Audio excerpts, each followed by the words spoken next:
Bem-vindos a mais um vídeo do nosso canal. Hoje com o Dr. Marcos Antonelli, Alino Salgueiro, Júlia Soares, Leonardo Patalini, para falar de um tema que é uma sequência. Os temas anteriores foi a climatério e menopausa, depois a andropausa e agora, unindo esses dois temas, a gente vai falar com o geriatra sobre a velhice, terceira idade, melhor idade, como vocês queiram chamar. E vamos começar sabendo com o Dr. Marcos qual seria a diferença, se é que há, entre o envelhecimento da mulher e o envelhecimento do homem. Quais seriam as diferenças, quais seriam as condições, porque parece que a mulher vive mais do que o homem, por que essas diferenças? Obrigado pelo convite. E assim, respondendo a tua pergunta, é muito mais comum nós vermos idosas do que idosos nas ruas, né? Tem muito mais viúvas do que viúvos. Então a mulher realmente vive mais em decorrência de fatores, acredito que hormonais, que levam a uma maior imunidade da mulher, fazendo com que ela sobreviva mais tempo do que nós homens, né? Nesse sentido aí, a testosterona é um hormônio aí que acaba nos prejudicando um pouco em relação às mulheres, ou talvez alguma coisa ligada aí ao cromossomo Y, que faz com que a gente morra mais cedo, né? Para a gente não colocar outras questões psicológicas. A parte psicológica influencia muito nesse envelhecimento também. Sim, eu acho que a gente começa a envelhecer primeiro aqui, né? Porque também não adianta nada você estar saudável se você tiver uma mente que não corresponde à tua condição corporal. Mesmo Sim. Porque o envelhecimento é um processo biopsicossocial, né? Então ele envolve essas três contingências: a parte biológica, a parte de como eu me relaciono com o mundo, né, com a sociedade, e a parte de como que eu vou enfrentando essa minha vida, né? Esse diálogo está sendo possível porque o Dr. Marco Antonelli é um médico que acredita na psicologia. E em cima disso, nós gostaríamos de levantar uma questão.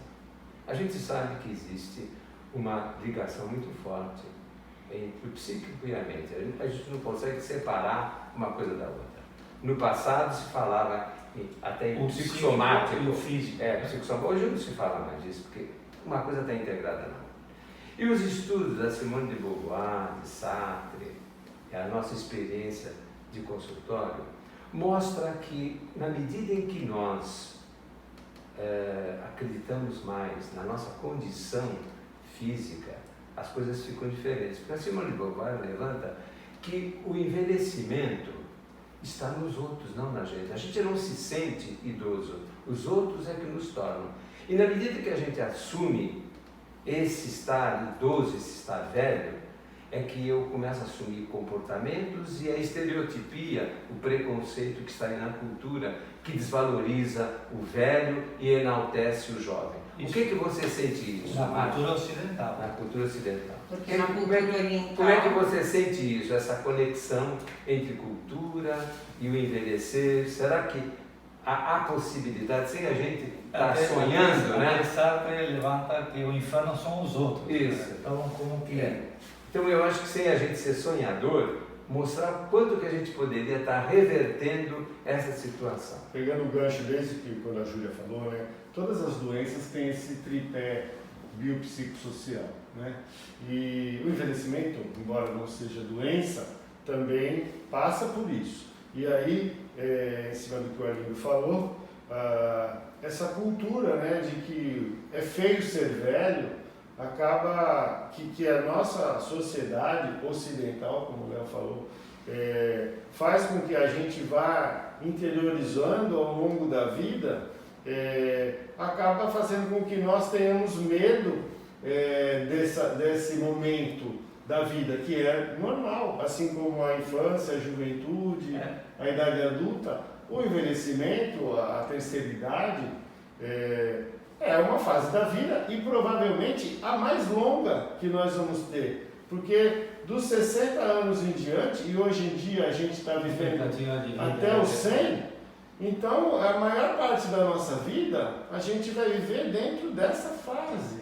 Então a gente precisa, enquanto sociedade, começar a tocar nesse tema e falar mais sobre o assunto para que as pessoas comecem a encarar a velhice como uma coisa boa e natural. Porque as pessoas estão com medo de envelhecer, elas não aceitam o envelhecimento. A gente percebe no consultório a dificuldade que elas têm de enfrentar a vida, as diferentes etapas, do jeito que elas se apresentam. Inclusive, é uma questão até da cultura brasileira, né? Uma cultura consumista, de colocar o velho de lado. O que é o bonito? Não é só o Brasil, o consumismo a gente já vê muito forte, não como todo, hoje em dia com a globalização. Mas como nós estamos aqui no Brasil, né? Uma coisa que eu acho importante a gente caracterizar seria a partir de que idade as pessoas procuram o geriatra, porque há um certo preconceito. A gente estava conversando em outra oportunidade, como que funciona isso? Em que idade as pessoas deveriam procurar? Em que idade as pessoas procuram hoje? Só pegando também o gancho da Júlia, o Brasil é o país campeão mundial em cirurgias plásticas. Então, assim, pensei que era dos Estados Unidos. As pessoas aqui têm essa coisa de que precisa aparentar que está bem. Perfeição. Né? É a questão do mostrar do externo. O plástico, né? Então, assim, por isso que a gente tem muitas clínicas de estética no Brasil. Assim, eu particularmente gosto das minhas rugas. Né? Cada uma delas tem o valor da experiência.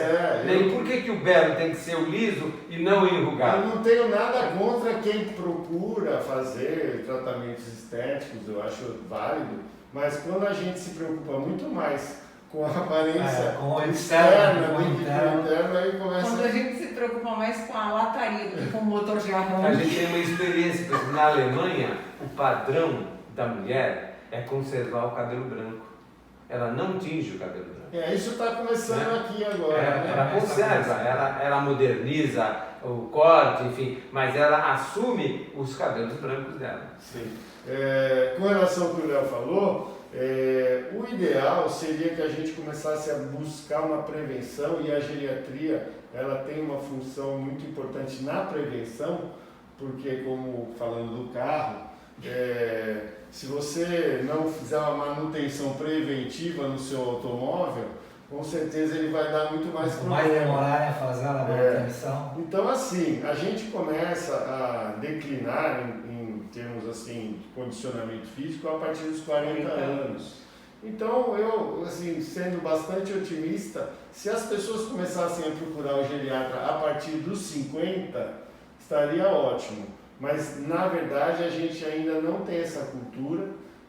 As pessoas até porque falam, não, mas eu ainda não sou velho, eu não preciso ir no geriatra. É um fator de negação, né? Ela não quer negar. Elas acabam procurando já com seus 75, 80 anos, já quando começa a ter uma sobrecarga de doenças, e aí a coisa fica meio sem condição de administrar, porque começa a precisar de vários médicos, então elas aí procuram um geriatra para fazer um agrupamento de Bom, eu particularmente, o meu médico é o Marcos, então já participo da geriatria há algum tempo. Na sexualidade, né? Como que funciona a sexualidade na mulher, no homem? A gente falou do climatério, menopausa, andropausa. Como que desenvolve? A sexualidade vai até que idade? Você, em consultório, tem percebido? Eles vêm procurar alguma indicação? Como que funciona isso aí? No homem, na mulher, nos dois, no casal? Embora exista um tabu ainda de se falar sobre sexualidade, até mesmo dentro do consultório, talvez isso seja um pouco menos, aconteça um pouco menos com a ginecologia, ou talvez com o urologista, mas nas outras especialidades ainda existe um certo receio de se tocar nesse assunto, e principalmente com os idosos. Porque muitas vezes, como é que você vai abordar esse assunto com uma pessoa de 80 anos?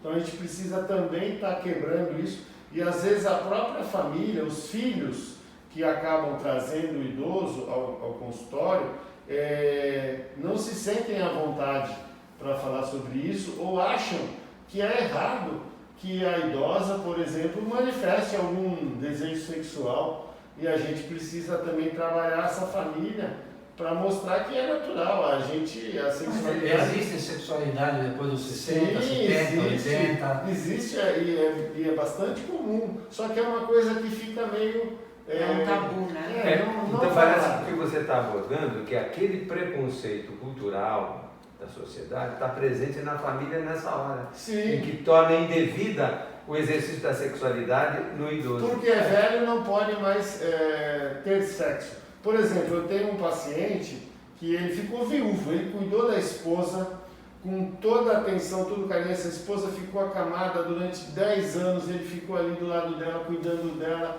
se dedicando, e ela foi a óbito. E ele ficou viúvo. E aí, depois disso, ele começou a ter um namoro com uma outra pessoa. Quantos anos ele? Ele já deve ter os seus quase 80, por aí. E a família foi totalmente contra, isolou ele, rompeu relações. As filhas romperam relações com ele, porque ele estava tendo relacionando. Então, você corrobora com a minha experiência. Tive um grande amigo meu, médico aqui na nossa cidade, que passou por a mesma situação, em que ele perde a esposa, né? E anos depois ele começa a namorar e os filhos o execram, né? E ele entra em profunda depressão a partir daí e a vida dele finaliza por esse motivo. Isso aí é uma das facetas dessa questão do preconceito para com o idoso ligado a essa questão de relacionamento. Né? Mas existem outros também. Existe um grande preconceito que a gente, como atua muito nessa questão da área da demência, também contra o idoso que está começando a desenvolver algum grau de demência, algum esquecimento, e aí acabam já, olha, tá com Alzheimer, então já não tem mais condição de fazer escolhas. E isso a gente sabe que não é verdade, que isso vai chegar um momento que o idoso com uma demência, ele vai perder essa capacidade de tomada de decisão. Mas no início a doença acomete só a memória, principalmente a memória recente. Então a tomada de decisão, as escolhas ainda estão presentes. A gente tem que dar essa autonomia ao idoso para que ele continue fazendo suas escolhas. Também, para o envelhecimento saudável, tem pessoas de idade, no caso, que têm 70, 80 anos, elas não tomam nenhum tipo de remédio. Como que as pessoas deveriam fazer, como que a gente tem que fazer, para chegar a uma velhice, a uma terceira idade, a melhor idade de uma forma saudável? Que cuidados a gente precisa? Basicamente, Léo, a gente precisa ter uma alimentação saudável e fazer atividade física. Isso é o que está na nossa mão. Lógico, e evitar hábitos que a gente sabe que são nocivos à saúde, como, por exemplo, fumar, né, o excesso de álcool, os drogas. Então, assim, são algumas escolhas que a gente precisa fazer que nem sempre são fáceis, porque demandam uma motivação, demandam um trabalho. Você acordar cedo para fazer uma atividade física 3 vezes por semana... Tem que gostar muito de você para fazer. Exatamente. Para ter uma alimentação saudável, para fazer o exercício, você tem que gostar muito de você. É verdade. E aí a outra parte dessa história vem aí metade da condição genética que a pessoa traz na sua hereditariedade e outra em situações de vida que ela acaba se envolvendo. Veja, doutor Marcos, acho que você está levantando um aspecto muito importante, que é este nosso ser, né? Seja do ponto de vista biológico, seja do ponto de vista mental, ele é um ser em construção, né? Então, a nossa idade, a terceira idade, ela precisa ser construída, porque o que está aí, esse preconceito, esse estigma negativo, tem que ser varrido da nossa mente a gente assumir uma outra postura para que a gente possa construir uma velhice, né, saudável, né, fora desses preconceitos que denigrem a nossa idade, né, a idade E a partir uma de 60. das formas da gente construir o nosso verdadeiro self é se apropriar de cada momento da nossa vida, né? Porque nós somos um verdadeiro self, a gente vive, então a gente tem que se apropriar e construir a nossa história de cada etapa. Então aqui, como nós aqui, todos nós estamos envelhecendo, né? Alguns com 40, outros com 50, outros com 60, com 80. Mas, assim, a gente tem que encarar isso, primeiramente, nos defrontar com esse processo de realidade e tomar as atitudes necessárias na nossa vida. E eu acredito que, junto com a geriatria, a psicologia, ela nos auxilia bastante. A aceitar, em primeiro lugar, vamos aceitar a nossa idade, né? Não nos preocupar tanto com esse exterior, que é cobrado pela mídia, pela sociedade. Do velho. Né? E o velho, valorizar as pessoas, primeiramente da nossa família, que estão envelhecendo. Né? Porque às vezes a gente esquece desse processo também. A gente precisa começar a se preparar para essa situação, porque há 40 anos atrás, a pessoa com 60 anos já era considerada idoso. Sim. E já estava à beira da morte, vamos chamar assim. Mas com o aumento da longevidade, como eu falei, cada vez mais nós vamos passar mais tempo nessa fase de vida. E a gente precisa se conscientizar disso para nos prepararmos, né? Tem uma analogia que assim, você vai fazer uma viagem. Quando você vai fazer uma viagem, você põe na mala as coisas que você precisa para essa viagem. E às vezes parece que a gente está numa viagem ao longo da vida, e quando chega lá na terceira idade, abre a mala, não trouxe nada. Então assim, parece que a gente não sabia que ia envelhecer. Então, muitas vezes eu coloco para as pessoas, olha, se cuida, porque você vai chegar nos 80. Não, imagina, a pessoa não pensa que vai poder chegar lá. Então a gente precisa mudar isso, porque a maioria de nós vai chegar. Sim. E como é que a gente vai estar? E os idosos, os velhos, os da terceira idade, da melhor idade de hoje, que tem 70, 80, vão ter a mesma condição que a gente quando chegar, a cabeça vai... Porque existia antigamente muita moralidade, muitos tabus, em várias áreas que impediam a pessoa de viver de uma forma mais leve, talvez. Não sei, talvez eu estou falando besteira. Como que seria o envelhecimento dessa geração que hoje está com 40, 50, em relação aos que hoje já estão com 70, 80? Sim, a sociedade mudou, né?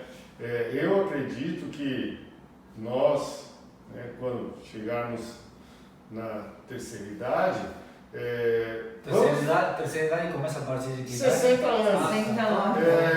Então, assim, eu acho que a gente falta vai ter uma cabeça melhor, né? Principalmente a questão, por exemplo, da atividade física, é uma coisa que a nossa juventude já tem essa prática, os idosos atuais não tinham, né? Essa coisa da academia, do culto ao corpo, que é legal, contanto que não seja um extremo. Exatamente. Inclusive eu corro com um senhor de 70 anos que ele corre muito mais do que eu. Ele tá lá todo dia na praia.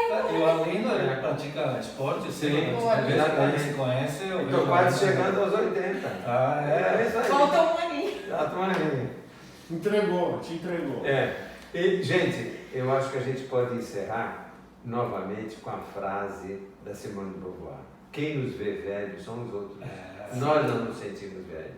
E é importante a gente vitalizar esta fase da nossa vida. Eu não sei o Alino, não sei o Dr. Marcos e a Júlia, mas particularmente eu me sinto melhor do que nunca em todos os aspectos, em todas as áreas da minha vida. Como que você se sente hoje na idade, né, e principalmente o Alino? Sim, muitíssimo bem. Eu não sinto a idade que eu tenho. Né? A gente até estava comentando dos arrependimentos da vida, na terceira ideia, o Alino falava que ele não se arrepende de nada, que ele teve uma história, né, e uma coisa muito legal, muito interessante aquilo que a gente conversou.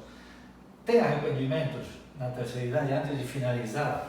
Vocês já têm escutado aqui alguns arrependimentos? A gente comentou dos casamentos, das separações, Sim. Quais seriam esses Eu arrependimentos? acho que a maior parte dos arrependimentos que eu vejo no consultório são relacionadas a relacionamentos mal vividos, mal resolvidos, relacionamentos interpessoais.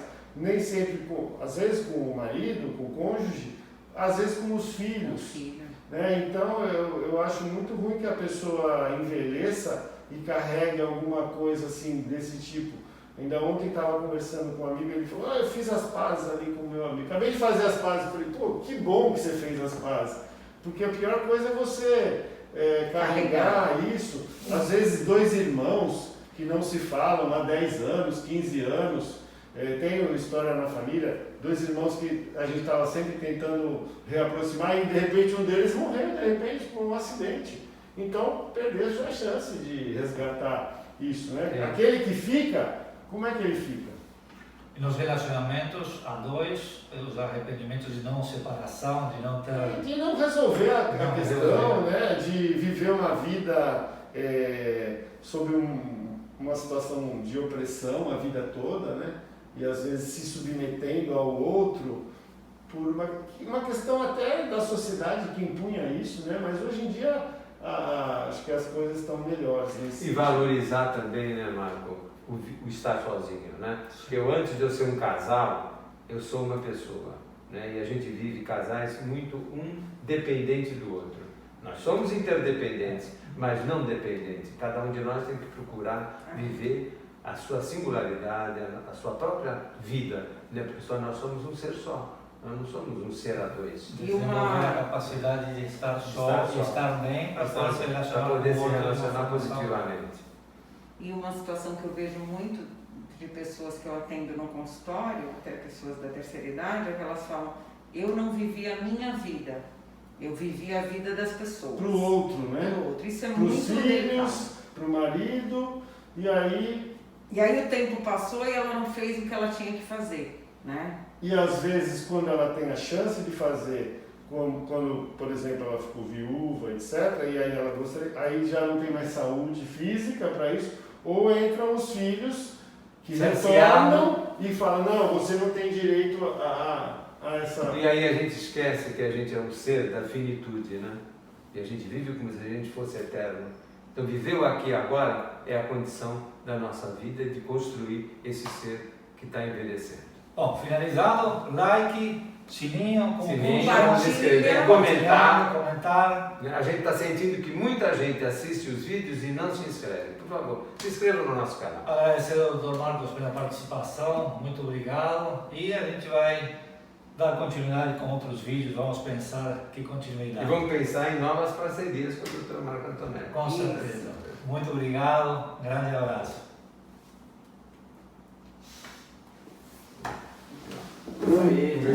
Agora tem que editar. Me manda que eu corto e corto.